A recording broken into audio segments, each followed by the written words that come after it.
India's Trade Minister Piyush Goyal has termed the India-US trade deal to be historic, calling it a major step towards India's long-term vision of a Vikasit Bharat. He has assured that the new deal will not hurt Indian farmers, the dairy producers or rural jobs. Listen in. बहुत बड़े पैमाने पे United states of America जो दुनिया की सबसे बड़ी अर्थव्यवस्था है, लगभग $30 ट्रिलियन की अर्थव्यवस्था अब हमारे निर्यातकों के लिए मोस्ट प्रिफर्ड ड्यूटी के साथ खुलती है।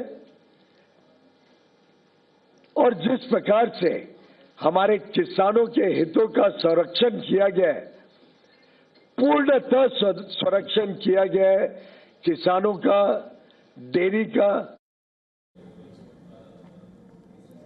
Now, Piyush Goyal further said that the agreement gives India its most preferential market access to the United States so far. He further added that the deal places the Indian exporters at a competitive advantage over China and Vietnam, strengthening India's position in the global supply chains. Highlighting some sector-specific gains, Piyush Goyal further said that the deal delivers zero duty access for a wide range of Indian exports and protects certain key sectors. There are several items on which zero duty will now be levied when our exporters send goods to the United States of America. For example, zero duty will be applied to gems and diamonds. Pharmaceutical products which are exported from India in large quantities will also be subject to zero duty. Smartphones which are exported from India to the US in large numbers will continue to have zero duty. In this way, there are numerous such items on which zero duty will be levied in the future. Now, earlier in the week, President Donald Trump had announced a sweeping trade agreement with India that would slash US tariffs on Indian goods from 50% to 18%, following Trump's claim that New Delhi had agreed to halt its purchase of discounted Russian crude oil.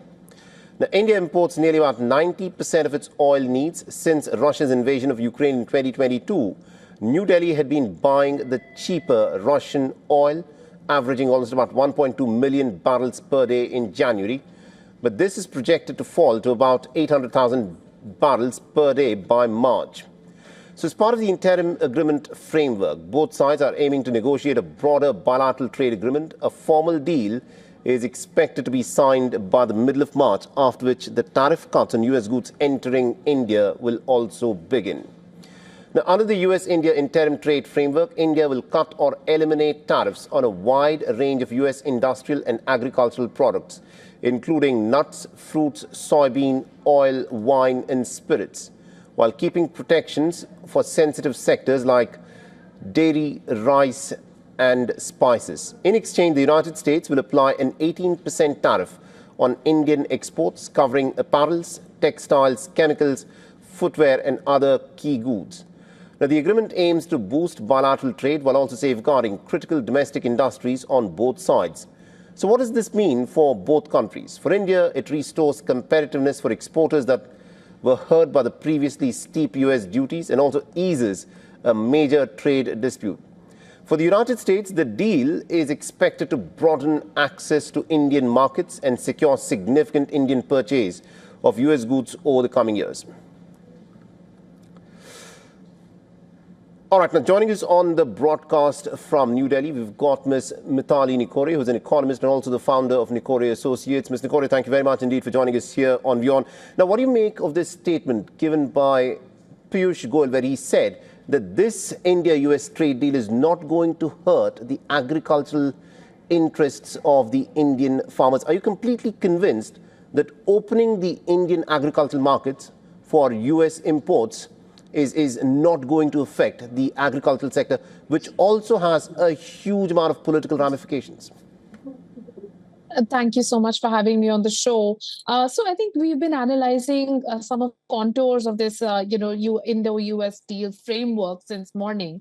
And what we find is that there are certain commodities that have been, allowed duty-free access to India. Some of those include soybean oil and, fish cakes, etc., and also bran for animal feed. So, some of these commodities that have actually been allowed to come into India duty-free, the agricultural commodities I'm speaking about, these actually don't compete with some of the Indian manufactured goods. And also, in fact, reducing the duties on these commodities can form a critical input for actual manufacturers, industrialists, as well as for food processing units. So it can actually bring down the cost of production. A lot of it is imported from other sources. This could actually bring down the cost of imports. So there is actually economic sense in the kind of commodities that have been permitted with the duty-free access.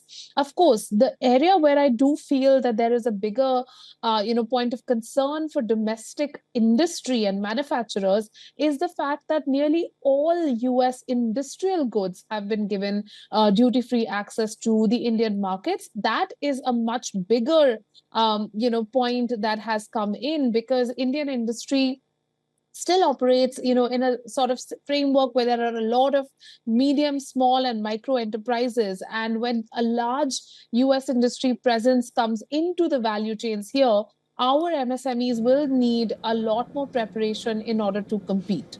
I think that's a crucial point that you've touched upon. Now, the government will, of course, try and argue that having easier and cheaper access to some of these American industrial goods could actually help increase production of materials within India as well. Are you convinced with the government's reasoning as to why this has been done? So I do think that, when we are looking at trade agreements and when we are looking at these kind of deals, and also when we look at the contours of deals that the US has signed with several other countries, this is actually one of the better deals if we look at a cross-country analysis, because what India has managed to do is to protect the livelihoods of nearly 600 million people. And what they've, because by protecting the agriculture sector. But when we look at the industry sector, I think what India needs to continue to do is to build the capacity of the domestic industry. And that is something that is absolutely permitted within this deal.